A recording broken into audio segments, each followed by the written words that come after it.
1장, 2장, 3장까지밖에 없습니다. 3장에 16절부터 19절까지 제일 마지막 절입니다. 제가 읽겠습니다. 내가 들었으므로 내 창자가 흔들렸고 그 목소리로 인하여 내 입술이 떨렸도다. 무리가 우리를 치러 올라오는 환난 날을 내가 기다림으로 내 뼈에 썩이는 것이 들어왔으며 내 몸은 내 처소에서 떨리는도다. 비록 무화과 나무가 무성치 못하며 포도나무에 열매가 없으며 감람나무에 소출이 없으며 밭에 식물이 없으며 우리의 양이 없으며 외양간에 소가 없을지라도 나는 여호와를 인하여 즐거워하며 나의 구원의 하나님을 인하여 기뻐하리로다. 주 여호와는 나의 힘이시라. 나의 발을 사슴과 같게 하사 나로 나의 높은 곳에 다니게 하시리로다. 여기까지만 보겠습니다. 아멘. 오늘은 제가 주일 설교지만 이 하박국 1, 2, 3장을 간단하게 여러분들에게 설명해 드리면서 오늘 감사주일과 어떤 연관이 있는지를 같이 나누기를 원합니다.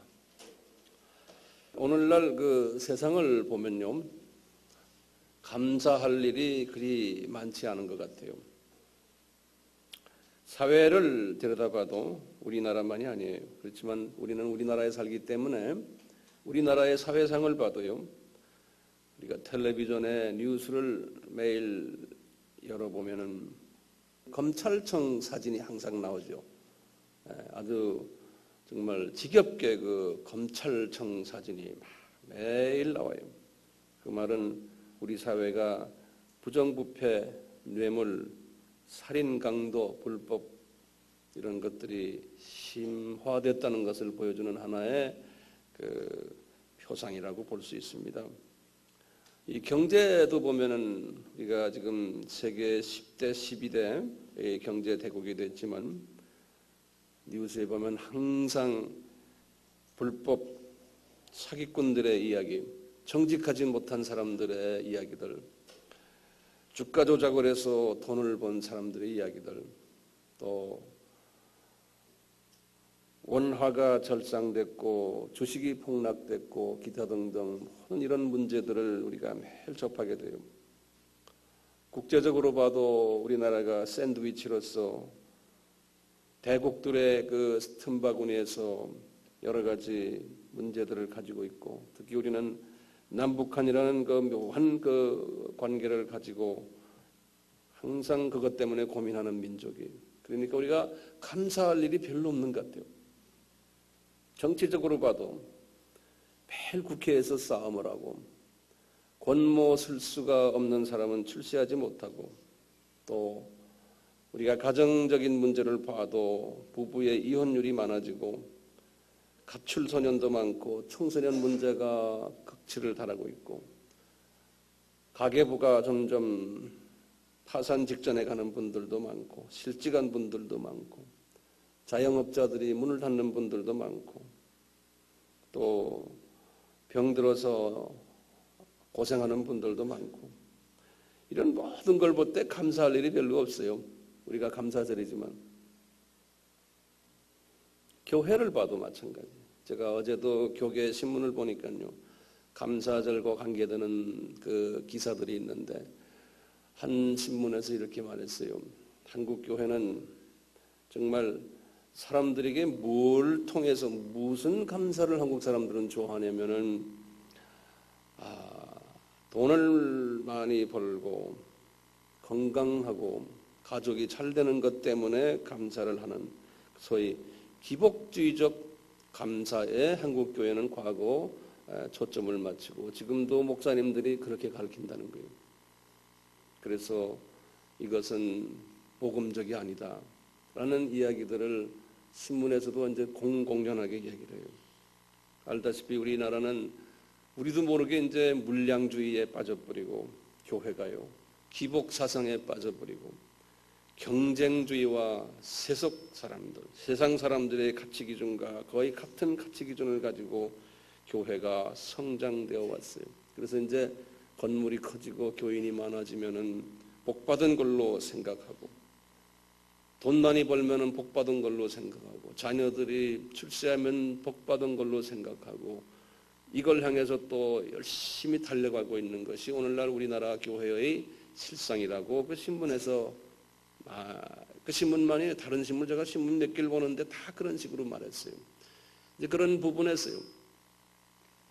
보면 결론적으로는 한국의 그 교인들의 영적 질서가 질이 낮아지고 혼란해져 있고 영적으로 고갈되어 있다는 거예요. 그러다 보니까 오늘날 기독교가 특히 개신교가 사회의 지탄의 대상이 되고 소금과 빛의 역할을 할 수 없다는 거예요. 이런 이야기들 우리 다 자타가 다 아는 이야기들 아닙니까? 자, 이런 그 사회상 특히 우리나라 같이 교회가 많고 기독교 문화가 창달된 이런 사회도 이렇게 지금 지탄의 대상이 되는데 이것이 왜 그런가라고 볼 때요. 이것은 당연히 이런 일이 있어야 된다고 저는 보고 있는 거예요. 왜냐하면 성서에 보면 성서는 전부 이런 이야기로 가득 차 있어요. 하나님을 섬기는 자들이 이런 세속화되는 부분들을 성서에서는 특히 구약에서나 신약에서는 많이 다루고 있어요. 이제 구약에서 이제 보면은 여호수아부터 시작을 했어요. 여호수아가 주전 1500년이거든요. 여호수아서부터 시작해서 여호수아가 이스라엘의 그 가나안 땅을 점령한 후부터 이제 이스라엘 사람들이 거기에서 자기 땅을 점령하면서 살면서부터 그분들이 부패해졌어요. 이스라엘 사람들 하면 신약에서의 크리스천들을 영적으로 의미하잖아요. 이분들이 거기 들어가서부터 이 여호수아가 죽은 후에 사사기 때 보면은 그 안에 부패가 많았고 지도자들이 특히 많이 부패했고 특히 교계의 지도자들, 영적 지도자들이 부패했고 그러다가 이제 다윗 때 와서 잠깐 번쩍하다가 그러다가 다윗의 아들인 솔로몬 때부터 다시 시작을 해서 예루살렘 성전을 짓고 종교의 행사가 더 이제 커지고 규모가 커지고 성전도 짓고 여러 가지 겉모양은 번지르한데 그 안의 내용은 다 썩었던 것이에요. 그러다가 예수님께서 여호와의 이름으로 선지자들을 계속 보내면서 그러지 말아라 했는데도 계속 그래왔어요. 그러다가 북이스라엘에게는 아수르라는 이방 민족을 허락하셔서 북이스라엘을 점령케 하시고 그 결과로 사마리아 사람이 이제 혼혈아가 나타나게 되고 이제 남유다가 또 이런 식으로 예루살렘 성전도 있고 다 종교적인 모든 모습은 다 있는데 종교 행사는 끝없이 일곱 절기를 지키면서 하는데 안이 썩었던 거예요. 그럴 때 다니엘이라는 선지자도 있었지만 다니엘의 선생격이 되는 분이 하박국이라는 사람이에요. 오늘 본문에 이 하박국이라는 사람이 그 당시에 지금 이스라엘 사람들의 그 죄상들을 보면서 그런 거예요. 하나님, 이게 어떻게 된 겁니까? 이제 하박국서의 1장부터 나오는 스토리가 이 스토리예요. 이분이 그러는 거예요. 우리가요 하나님을 두려워하지도 않고요 하나님의 법도 마음대로 어기고 이 사람이 거기에서 고민하는 거예요. 하박국서 1장을 한번 열어봐 주시겠어요? 2절에서 이제 붙어 보세요. 여호와여, 내가 부르짖어도 주께서 듣지 아니하시니 어느 때까지 이리까? 내가 강포를 인하여 외쳐도 주께서 구원치 아니하시나이다. 이스라엘 사람들이 강포가 있다는 거예요. 강포란 말은 이거 영어로는 violence라고 하는데 이거 폭력이에요. 이 사회가 폭력단도 있고 깡패도 있고 마피아들도 있고 오늘 같은 말 이런 것들도 있고 그 다음에 3절부터 보면 그랬어요. 어찌하여 나로 간악을 보게 하시면 간악이라는 것은 부정부패 더러운 것들이 사회가 부정부패가 심하고 폐역을 하고 폐역인데 이건 이 폐역이란 말도 영어로는 wickedness라고 그랬어요.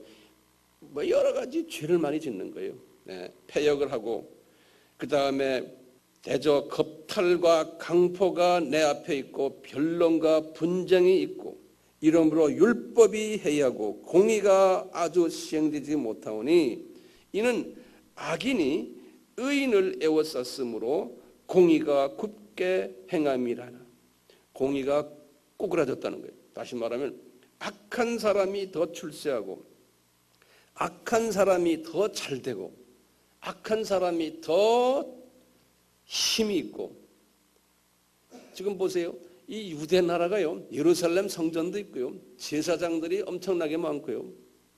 그 다음에 다 하나님을 믿는 사람들이 유대 나라가 그러니까 오늘날 기독교 나라나 똑같은 거예요. 그런데 안에 들어가 보면 전부 그렇다는 거예요. 지도자들도 다 그렇다는 거예요. 네. 저기 그러고는 5절부터 쭉 11절 이제 쭉 보시면 뭐냐면요. 이분이 하나님께 이렇게 외쳤는데 그때 여호와는 지금은 누굽니까? 예수님이죠. 예수님께 이렇게 외친 거예요. 그러니까 예수님께서요. 이제 이분에게요. 말씀하세요. 하박구가 내가 네 기도를 못 들은 것이 아니라는 거예요. 네. 그렇지만 내가 조용하게 지금 있다는 거예요. 그러면서 이런 말씀하세요.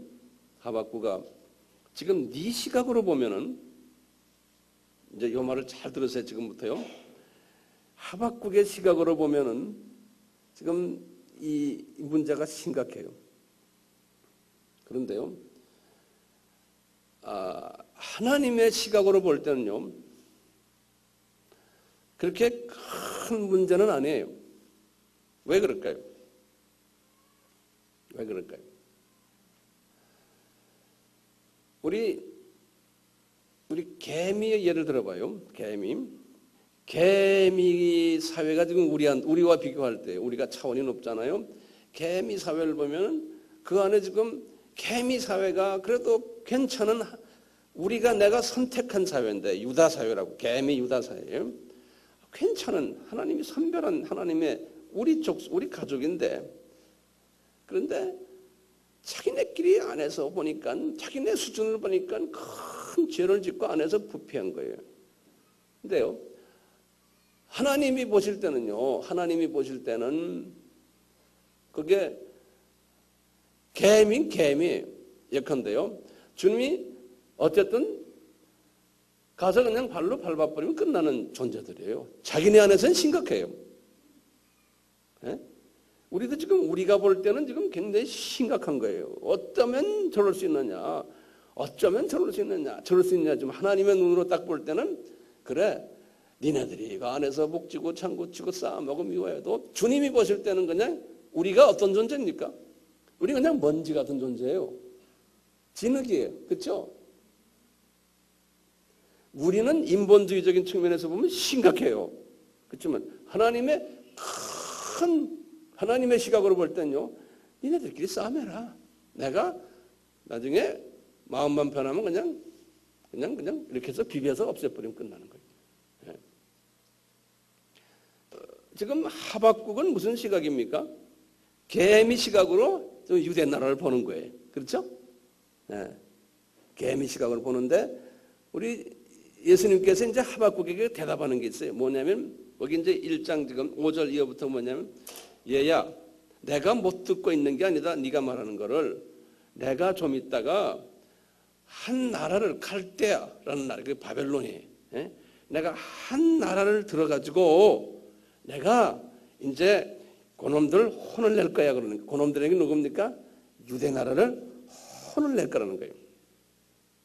근데 그 나라가 어떤 나라인가면요. 여기 지금 쭉 5절부터 쭉 보면요. 5, 6절에 보세요. 아주 사납고 성급한 백성이고, 그 다음에 8절 보면요. 그 말은 표범보다 빠르고, 그분들이 군대에 말 타고 오잖아요, 군인들이요. 그 다음에 저녁 이리보다 싸나오며, 그 기병은 원방에서부터 빨리 달려오는 기병이라 마치 식물을 움키려 하는 독수리 날개 같아. 날는 것 같이 그런 사람들이고, 9절에 그들은 다 강포를 행하러 오는데 앞을 향하여 나아가며 사람을 사로잡아 모으기를 모래알같이 많이 할 것이며 많은 열왕을 멸시하며 방백을 취소하며 모든 견고한 성을 비웃고 흉복을 쌓아 그것을 취할 것이요 그들은 그 힘으로 자기의 신을 삼는 바라. 이에 바람같이 급히 몰아 지나치게 행하여 득지하리라. 다시 말하면 너 모르게 지금 이 유대 나라가 지금 저렇게 못되게 놀잖아. 네가 보기에도. 그런데 내가 이제 좀 있다가 이 바벨론이라는 나라, 아주 강한 나라, 이런 나라를 이제 이 유대 나라에 보내가지고 유대 나라를 혼을 내겠다는 거예요. 이 하박국이 이 소리를 들은 거예요. 하박국이요. 하박국이 지금 이 말을 들으니까 기분이 어떻겠어요? 기분이 좋겠어요? 예? 별로 좋지 않죠.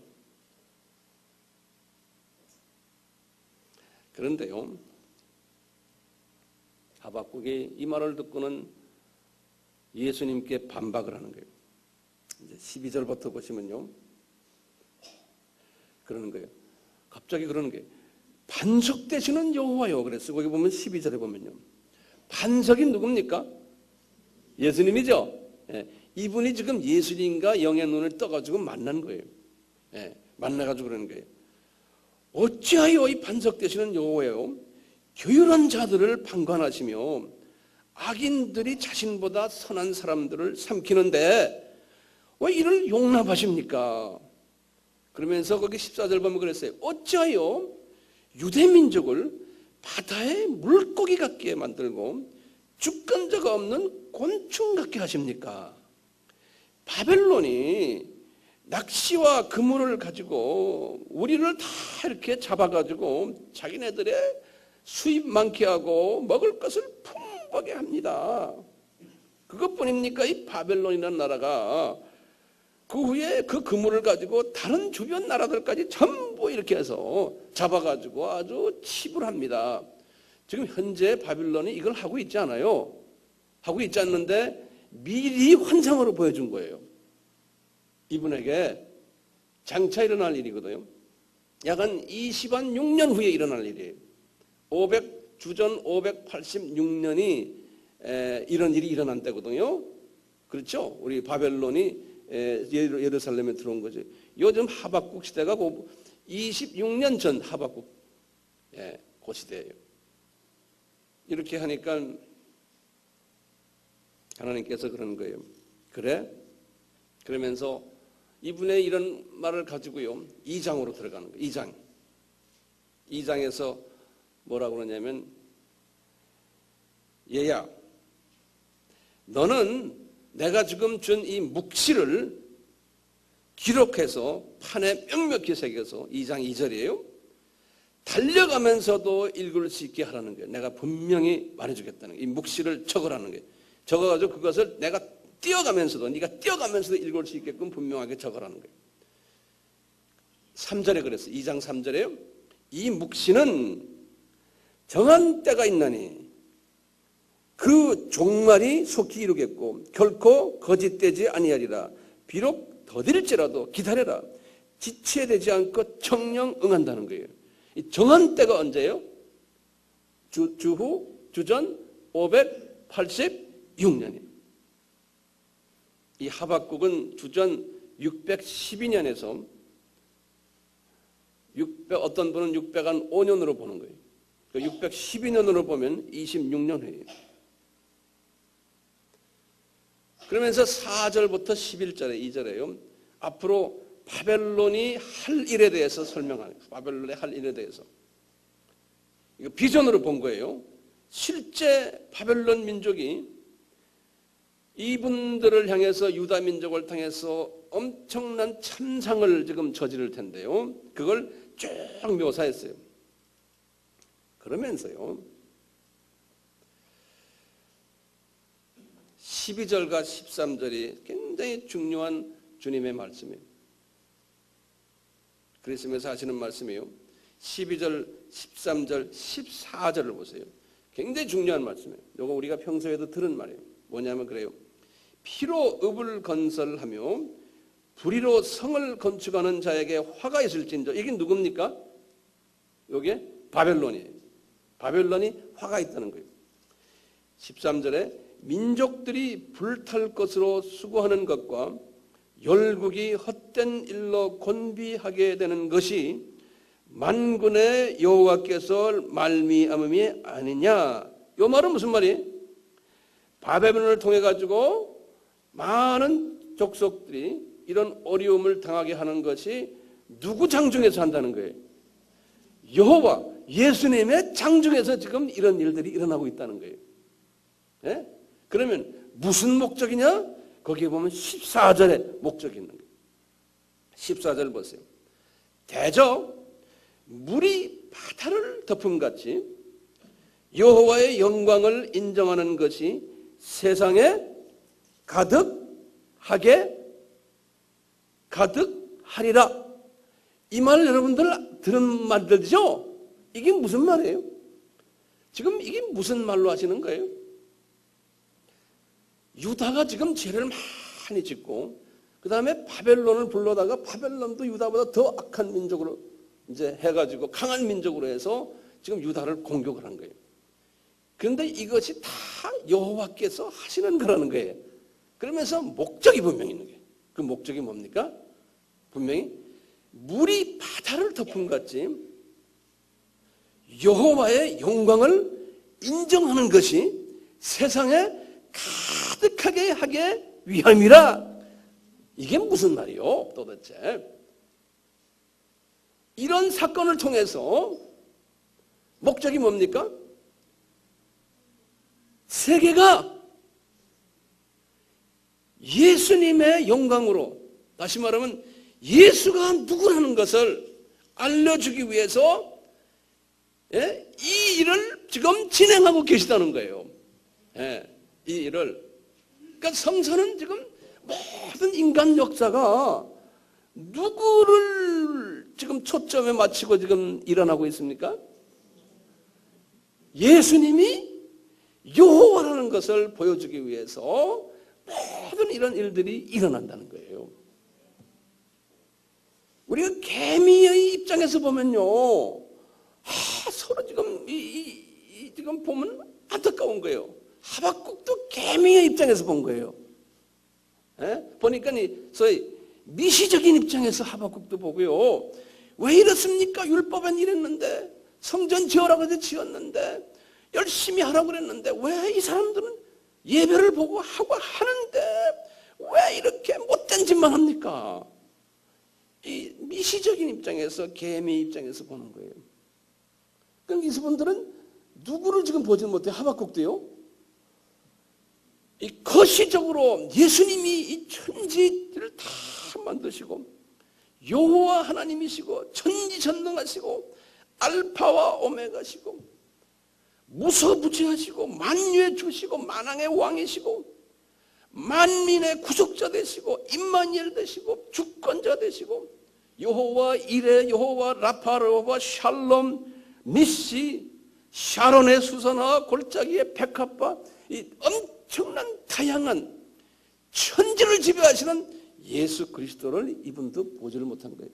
그런 크신 예수님을 보지 못하고요, 예수님을 만났지만 자기의 그 관점에서 자기 스타일로 예수님을 본 거예요. 그러니까 이분이 이렇게 안타까움이 있는 거예요. 당연한 거죠. 당연한 거예요. 우리도 지금 우리나라에 돌아가는 세상, 우리나라의 모든 이런 사건들, 전 세계 사건들 보면은 안타깝죠. 왜 하나님이 살아계신데 왜 이 나쁜 놈들이 더 잘되게 하십니까? 왜 하나님이 공의로우시고 파워가 많으신데 왜 이 나라들이 이렇습니까? 교회들이 왜 이렇게 문제가 많습니까? 교회 안에. 그러면은 어떻게 이제 대답하실래? 아, 이 하나님의 무슨 뜻이 계시구나. 자, 보세요. 우리가 성서를 왜 봅니까? 구약을 보면요, 구약에 나오는 하나님의 사람들이 다 이랬어요. 불패했어요. 신약으로 들어왔어요. 예수님 이후부터 1세기, 2세기, 3세기, 4세기 처음 교회를 보면요, 엄청나게 교인들도 많아지고 교회 건물들도 엄청나게 크게 짓고 뭐 그랬는데요, 다 부패했어요. 지금만이 아니에요. 기독교 역사를 보면요, 부패하지 않은 데가 없어요. 전 세계에 지금 2만 4천 개의 교단이 있는데요, 그 교단을 들여다보면 다 부패해요. 네. 그런데 항상 구약에서도 보면요, 전체가 부패되어 있는데 하나님의 백성들 사이가, 그런데 항상 소수만 부패하지 않는 사람이 있었어요. 선지자들과 소수의 제사장들이. 그래서 그 사람들은 뭐라고 그래요? 성서에서 남은 자들이라 그러죠. 우리 다 공부해서 알죠? 예? 영어는 remnant라고 그래요. 남아있는 사람들은. 큰 무리가 있는데 무리에서 빠져나가지고 조그맣게 남아있는 사람이에요. 그래서 이 남은 자 신학이 굉장히 성서에서는 중요한 신학이에요. 사도 바울도 마찬가지였어요. 로마서 11장 1절에서부터 6절 보면요, 자기도 열심히 복음을 전하는데 교계가, 그 당시에 교계예요. 크리스찬 교계가요, 다 자기를 핍박하고, 교계가 들여다보면 썩어 있다는 거예요. 이 엄청난 좋은 복음을 가지고도. 그러면서 나를 핍박합니다. 나는 복음만 전하려고 이렇게 애쓰는데 예수님만 이야기하려고 그러는데 거기에 대해서 반대하는 사람이 많습니다. 교계 안에서. 그래서 하시는 말씀 아시잖아요. 예수님이 그랬죠. 너 엘리야를 생각해봐라. 그랬잖아요. 엘리야가 주전 850년이거든. 예수님이 바울에게 말씀하시는, 엘리야 때도 똑같았다는 거예요. 유대인들이 신앙생활을 하지만 거의 대부분이 다 우상을 섬기고 세속화됐다는 거예요. 그럴 때 엘리야가 그분들에게 외쳤더니 그분들이 엘리야를 죽이려고 그랬다는 거예요. 똑같이 오늘날도 1세기 때예요. 너도 똑같다는 거예요. 너도 예수만 이야기하면은 너는 예수를 이야기하는 같은 기독교 공동체 안에서 너는 핍박을 받게 돼 있다는 거예요. 그런데 너만이 아니고 엘리야 때도 7,000명을 남겨놓았듯이 바알에게 제사 지내지 않는 오늘날도 그 숫자가 남아있다는 거예요. 그것이 과거 2000년 기독교 역사 속에서 계속 있었던 거예요. 그러니까 소수를 통해서 하나님께서 하나님의 뜻을 이루시는 거예요. 그런데 다수가 나쁘냐? 내 생각에는 나쁘다고는 볼 수 없어요. 왜냐하면 하나님이 계획이 그렇게 만들어 놓은 거예요. 그럼 우리가 어떻게 하나님이 그럴 수 있습니까? 우리 입장에서는 그렇게 말할 수 있는데, 하나님이, 우리가 개미를 들여다보고 개미들이 왜 나는 이렇게 만들었어요? 예? 저 사람들은 좋게 만들고, 그러면 까불어 발로 비벼버리면 끝나는 거예요. 예? 우리도 마찬가지예요. 우리 인본주의적인 입장에서는 왜 하나님이 그렇게 만들어놨습니까? 우리가 할 말이 없는 거예요. 그래서 로마서 11장 6절에 그랬어요. 5절 6절에 그랬어요. 바울아, 네가 남은 자가 된 것은 너는 나의 은혜 때문에 그렇다는 거예요. 그러니까요, 오늘날도 마찬가지예요. 우리가 이런 걸 딱 볼 줄 알고 남은 자의 대열에 있다면은, 이것은 내가 잘나서가 아니고 내가 운이 좋아서가 아니고 이것은 예수 그리스도의 은혜라는 거예요. 네, 은혜. 자, 이런 걸 다 깨달은 후에 이제 아직까지 바벨론 침범이 안 된 때예요. 이분이 이것을 쫙 깨달은 이야기가요, 3장이 그래서 이분이 이 환상을 딱 보면서 예수님과 대화하는 기도의 내용이 3장이, 나중에 집에 가서 보세요.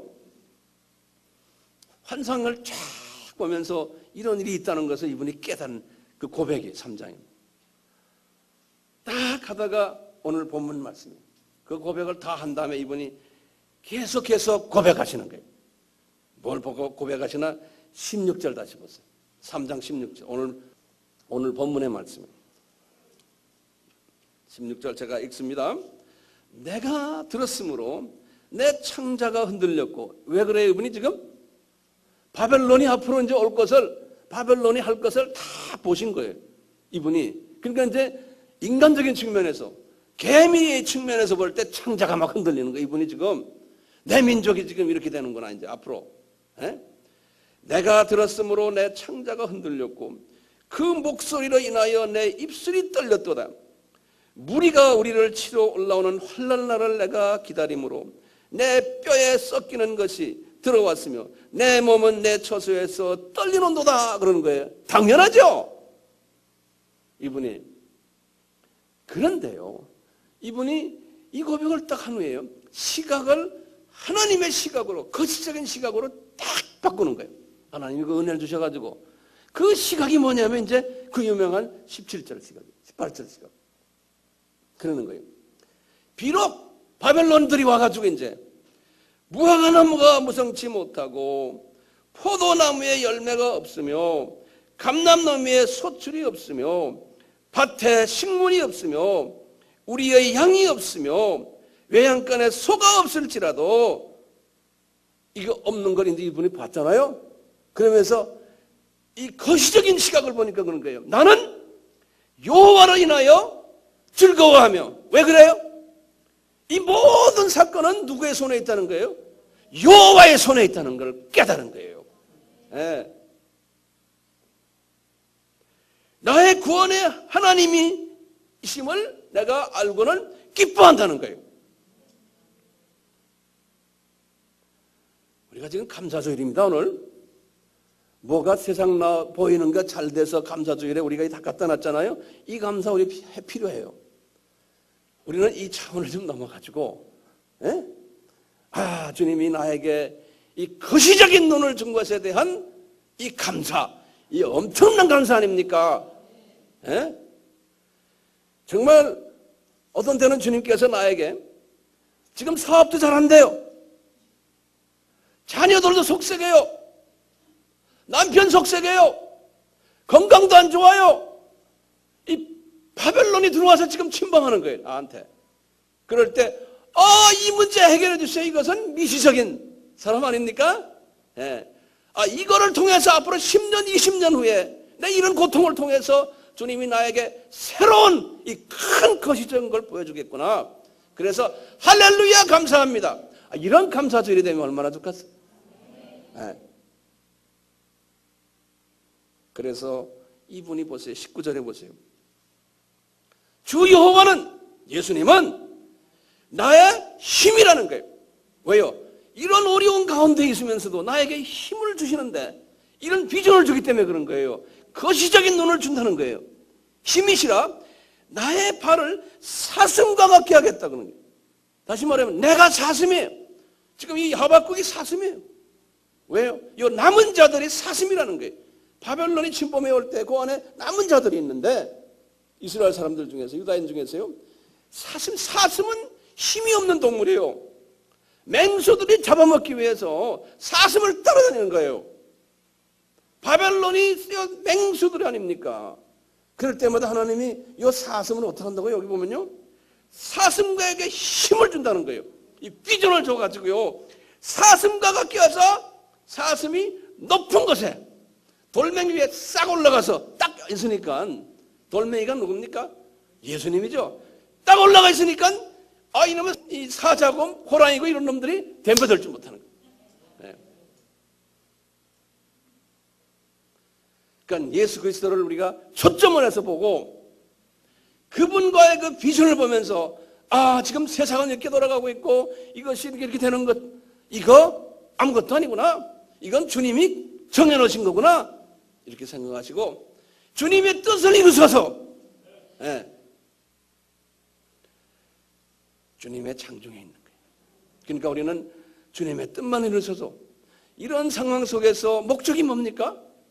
바벨론을 침공시키는 목적이, 유다가 부패한 목적이 뭡니까?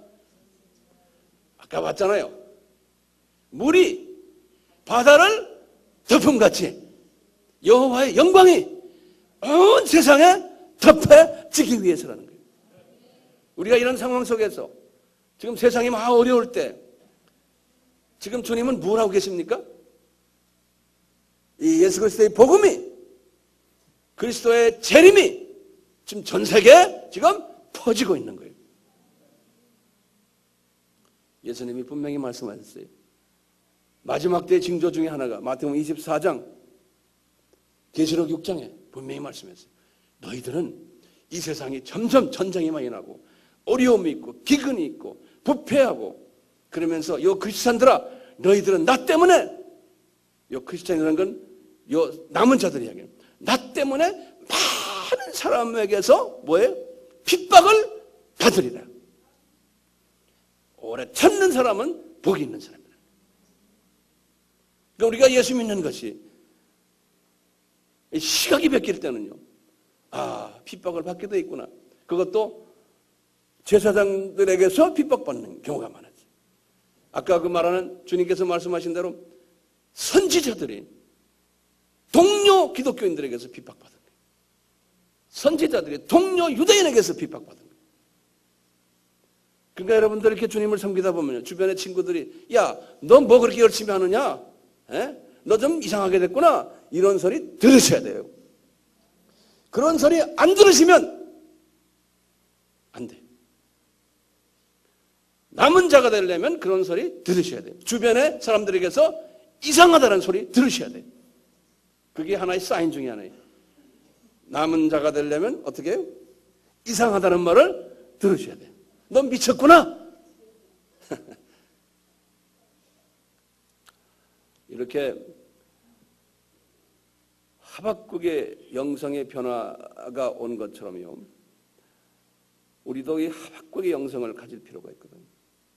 이 하박국의 거시적인 영성을 가지면, 하박국도 지금 완전히 지금 오늘 본문 말씀 속에서 보면 이분이 앞으로 이제 엄청난 엄청난 핍박을 감수하면서 그 안에서 기뻐하고 소망을 가지고 그랬잖아요. 그와 똑같이 우리도 이 거시적인 영성을 가지면요, 앞으로 세상이 어떻게 되는 거에 대해서 걱정이 없는 거예요. 뭐가 있어요? 평강이 있는 거예요.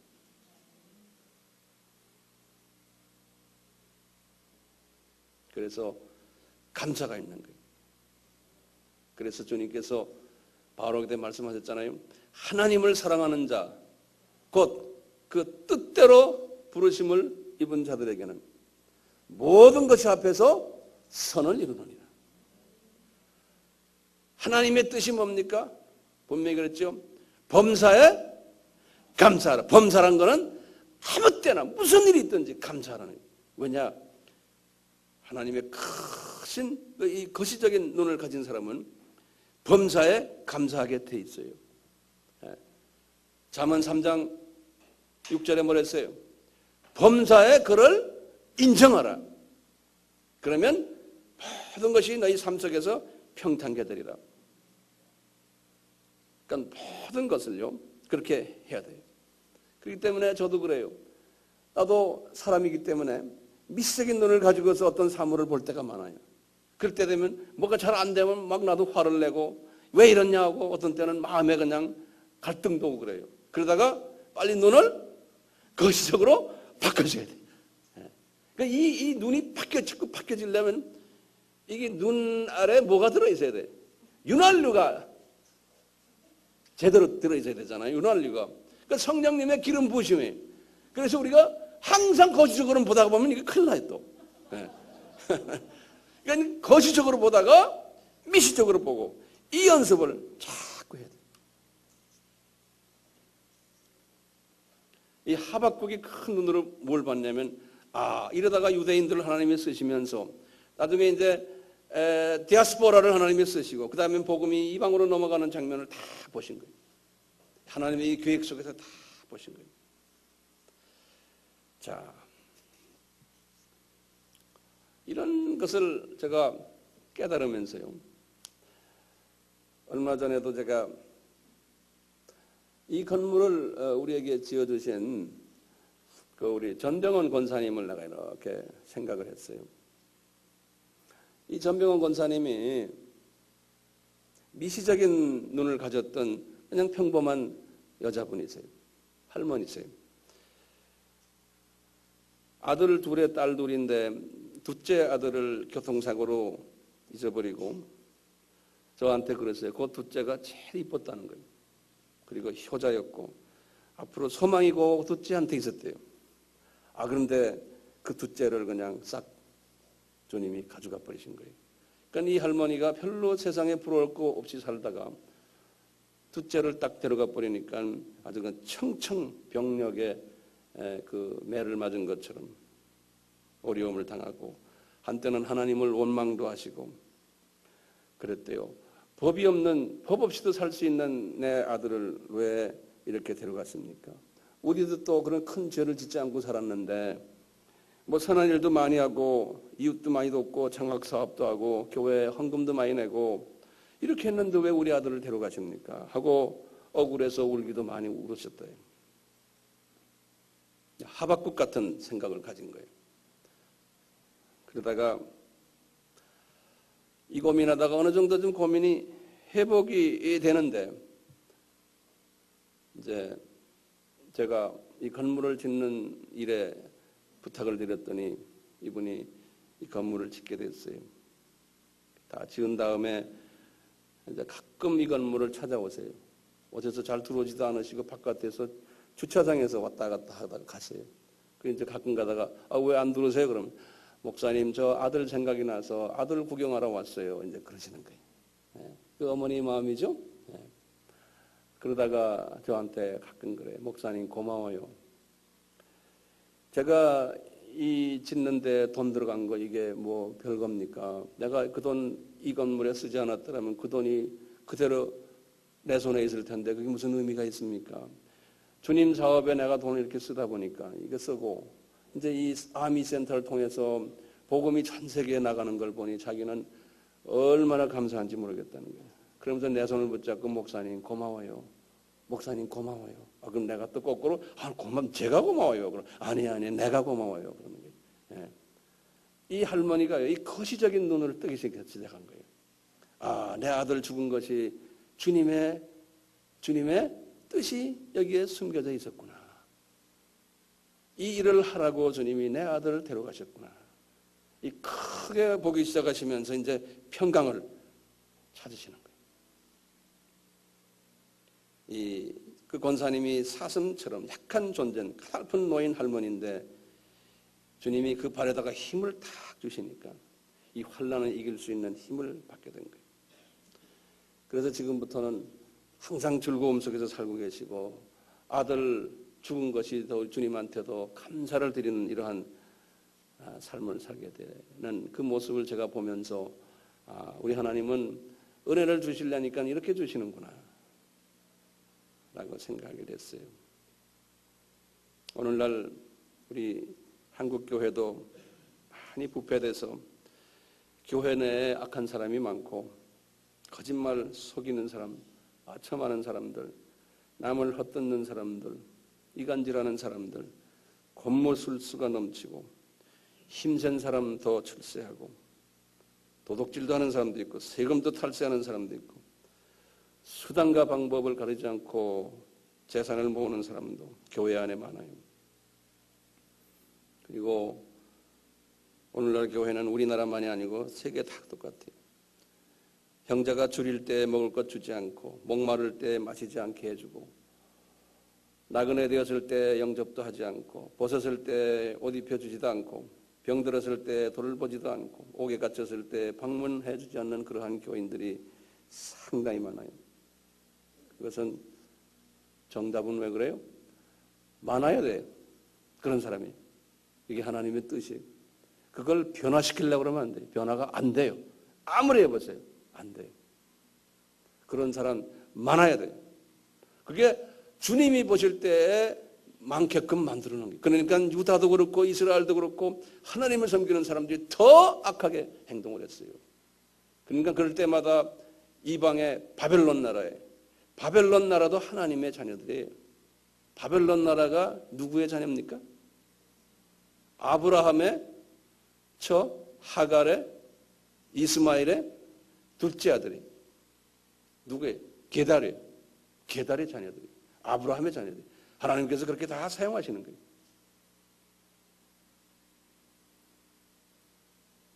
똑같이 이렇게 교회들이 부패되고 어려움을 당하고 사회가 부패하고 이렇지만 거기에 대해서 주님이 이걸 통해서 뭘 하고 계세요? 주님이 물이 바다를 덮음같이, 네? 그리스도의 이름이 지금 전 세계를 덮고 있어요. 누굴 통해서 덮습니까? 이 일을요, 남은 자들을 통해서 하나님이 하고 계신 거예요. 과거 기독교 역사 속에 똑같아요. 나머지 사람들은 그냥 안에서 세상 사람들처럼 살아라. 이름은 천국에 등록이 되어 있지만 삶은 이 세상 삶을 사는 사람들이 대부분인 거예요. 예. 그게 주님께서 그렇게 하신 거가 하셨어요. 그러면 왜 이렇게 하십니까? 그러면 천국은 계급사이기 때문에요. 천국에 일반 시민이 많아야 되잖아요. 그 사람들은 일반 시민들이에요. 문제는 우리가 그 사람들 틈에 그 사람들이 되면 안 되는 거죠. 그럼 우리가 이야기할 때 황 목사, 그 다음에 여러분들 우리는 그럼 딱 우리는 렘넌트 남은 자들이구나, 우리는 특별하구나, 지금 그래서 이야기하는 게 아니에요. 나도 몰라요 어느 틈에 껴 있는지. 그렇지만 원칙은 알고 말이죠. 우리는 요 소수 속에 들어가야겠구나 라는 것만은 분명히 우리가 이제 알 필요가 있는 거예요. 그걸 향해서 우리가 이제 달려가야 되는데, 그렇게 소수가 되려면 어떻게 해야 돼요? 우리가 주님한테 기도를 해야 돼요. 무슨 기도를 해야 돼? 이 소수에 들어가도록 은혜를 베풀어 주십시오. 제가 한마디만 더 할게요. 이 은혜를 받은 하박국이 이 시각이 어떻게 해서 시각이 변한지 아세요? 이분이 시각이 변하는 건요, 성서에서 마태복음 5장 8절에 복 있는 자 중에 마음이 순수한 자는 하나님을 볼 것이요 그랬죠. 예? 마음이 순수해지도록 주님께서 내 마음을 성화시킨 거예요. 은혜를 베풀었다는 건요. 예. 말씀 속에서, 성령 속에서 내 마음이 순화가 되면서 내 눈이 영안이 떠가면서 이 거시적인 눈으로 내가 이렇게 변화되는 거예요. 그냥 은혜가 아니에요. 하나님이 그 은혜를 주신 거예요. 내 마음이 성화되는 은혜. 네. 이 마음이 성화되려면 말씀을 깨닫고 성령 세례받고 말씀을 묵상하고 하면서 내 마음이 변화가 될 때, 내 마음에 이게 깨끗하게 순화될 때 영안을 뜨게 하시면 내가 시각이 하박국의 시각으로 변해버려요. 이런 사람이 됐으면 얼마나 우리가 복 있는 사람이겠어요. 이번 감사절을 통해 가지고 주님, 나에게 이 시각이 조금이라도 오게 하게 해 주심에 감사합니다. 예. 요 감사절이 됐으면 하는 마음으로 제가 오늘 하박국 말씀을 선택했어요. 같이 기도합시다.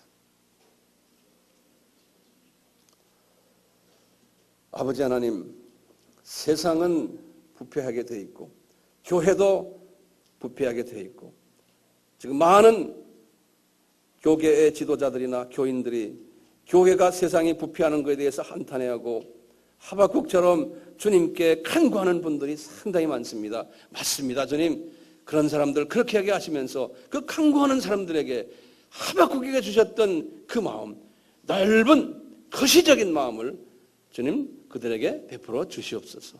우리에게도 마찬가지입니다. 주님, 이 마음, 이 세상이 지금 악하고 모든 것이 세상 우리 뜻대로 되지 않고 하나님의 뜻에서 반하는 일을 할 때 하박국같이 우리가 이 세상을 향해서 기도해주고 이 세상의 부패상을 보고 안타까워하면서, 그렇지만 거기에서 머무르지 않게 해주시고 우리의 마음을 하박국의 거시적인 마음으로 발전시켜 주시기를 바랍니다. 오 주님, 이렇게 해주심으로 해서 우리가 주님의 그 크신 뜻을 한번 볼 수 있는 복된 자들 되도록, 그래서 이것을 깨달은 우리가 매일 예수님 감사합니다, 감사합니다를 외치는 우리 모두가 되도록 은혜 베풀어 주시옵소서.